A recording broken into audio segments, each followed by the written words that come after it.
Сегодня в селе Амга настал праздник юности. Праздник встречи лета. Нынешний сах молодежи собрал более 2000 молодых людей со всех уголков нашей республики. В течение 2 дней делегации районов и общественных организаций будут бороться за главные призы. Трактор Синтай для северных улусов, микроавтобус УАЗ для остальных районов и сертификат на изготовление спортивной формы для общественных организаций. В республике в этом году 25-й раз, не 25-й год, а именно 25-й раз отмечаем наш большой праздник, который якутский народ привел с собой с глубины веков. Это СССР.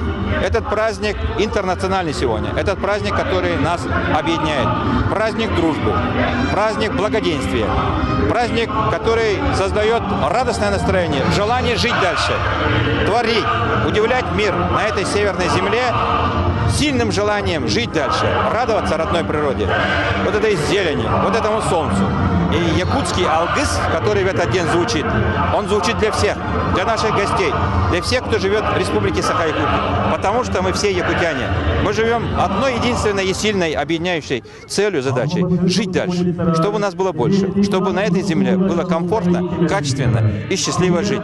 Любому народу, любому человеку, который любит солнце, землю, любит каждого из нас, человека. Этот праздник единения всех жителей нашей республики. Очередной цех в Амгинском улусе проходит очень организованно, активно, большое количество участников.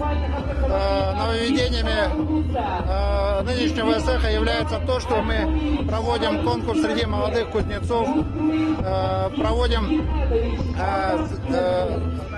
конкурс ораторов на произведение нашего любимого драматурга Василия Егоровича Харысхала-Васильева.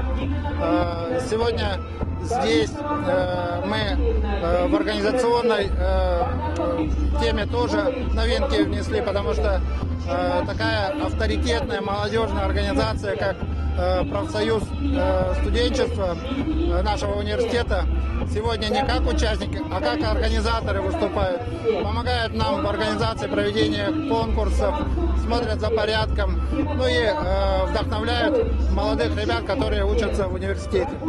Надежда Самсонова, Джулстан Трофимов, село Амга, ИСИА.